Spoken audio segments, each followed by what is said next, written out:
Is Ramshackle really that unhinged? Let's talk about it.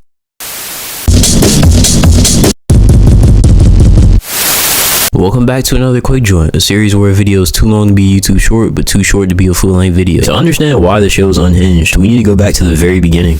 The creator ZZ, hopefully I'm saying that right, started developing the show's characters when they were in middle school, which definitely didn't happen with my cartoon at any point. We do not care. Awkward self-promo aside, you can find speed paints and one-off shorts with these characters dating all the way back to 2016. The world was finally graced with these characters within a slightly larger capacity through a student film released in the summer of It follows the rambunctious group of country kids running away from a gunfight they definitely didn't cause, and hijinks ensue because of that. This feels like it's trying to tell a cohesive story and feels like the animation equivalent to a tech demo, but in a good way.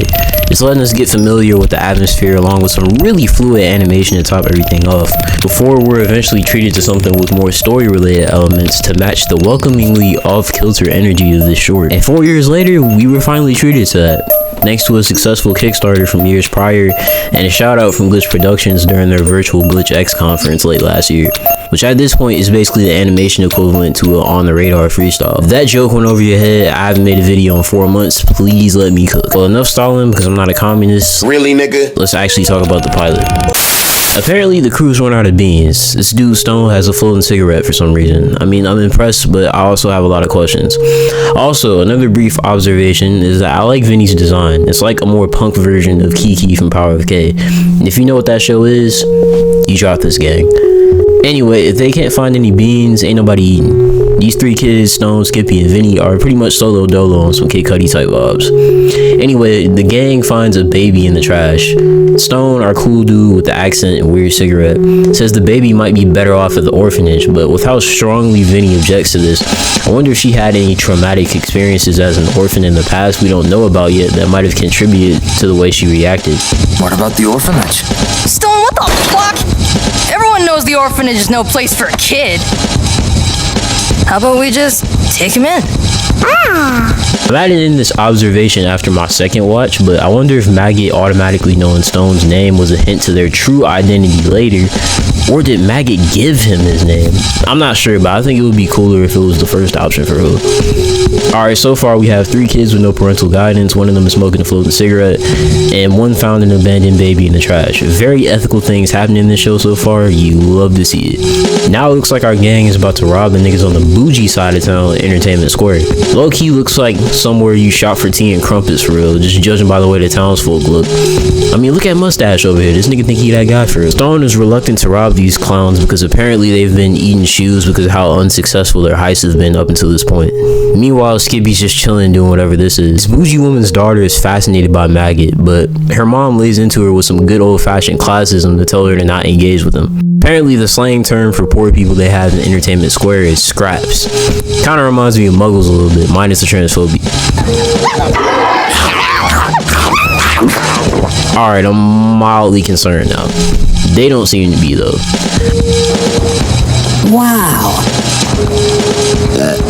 Well, fuck me. That's a true scrap if I ever saw one. You really have a certain Genie Says call, you know that? Also, you gotta admire how fast the lady's daughter ran off after she got ate up by Maggot. They're about to pull up to this beauty pageant with Maggot as a contestant because they need a 10-piece. And by that, I mean $10, not a bucket of chicken. Although that would be nice too. I really like Vinny's dialogue so far. They're so charismatic and her radicalist energy carries the show for me so far.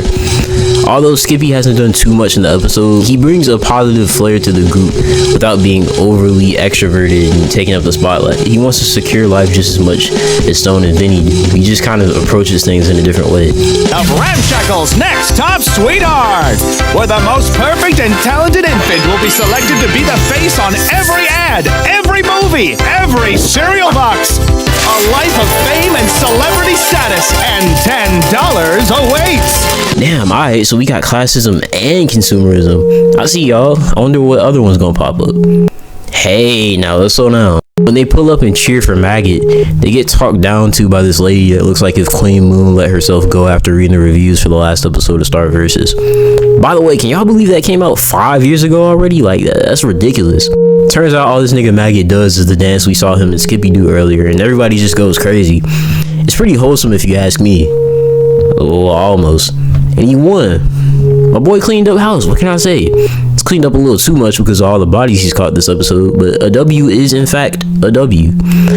But beyond winning the contest, Maggot also has to participate in that consumerist exploitation I was talking about earlier, much to the surprise and dismay of our main crew. Just by Vinny objecting this on stage, the crowd realizes they're all scraps and start rooting against them. I want to speak to you.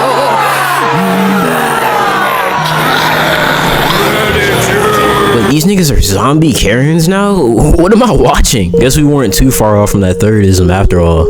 I didn't even plan for that because I wrote this on my first watch, so I didn't see that coming. Then we get a fight scene with some banger music. Also, can we talk about how hard this shot is? Like, this could be a wallpaper for real. Also, this nigga Skippy is so chill that even when he's bopping niggas in the head with a guitar, he's so laid back and chipper about it. If you can't tell, I'm already so hyped about this trio of characters, and I'm glad we're finally seeing them at this large of a scale and really getting to know who they are. Apparently, Maggot was a biblically accurate angel in disguise the whole time. I got this spoiled for me by reading the comment section, but that was low-key on me. He basically calls the townsfolk a bunch of losers, praises our three main characters for their bright spirits, kills the crowd, and then dips. Oh yeah, and Vinny finally gets those beans. Honestly, this was a really solid pilot. You could tell the years leading up to this pilot really gave Zeddy time to flesh out the characters before this episode fully came into fruition. Zeddy called the show unhinged on their Twitter recently, and that's probably the most accurate description you can give of it. But what makes it so great is that it manages to be so confident in the unhinged world it's created for itself, to the point where it subverts viewers' expectations at the drop of a hat. Like, I wouldn't have seen that angel transformation coming if I didn't read the comment section. I honestly don't have much to say beyond the fact that I'm just glad we get to see more shows with unique stories, visuals, demographics, you name it, that aren't being controlled by rich niggas named Bob or any other greedy corporate CEO you could think of. There's a webcomic released before this pilot that I failed to mention earlier, so I'll probably dig deeper into that on my own time. Highly suggest that you support the show's merch shop and or Patreon, the latter of which has extra content from ZDZ's second show, Pine Point, which I desperately need to see more of. But yeah, just seeing somebody that started developing their characters in middle school like me and see the amount of hard-earned success they're seeing right now really inspires me to keep going with my own show. But anyway, this has been a quick joint. Check out my other 3 channels, follow my socials, all linked in the description. And until next time, I'm out this mug.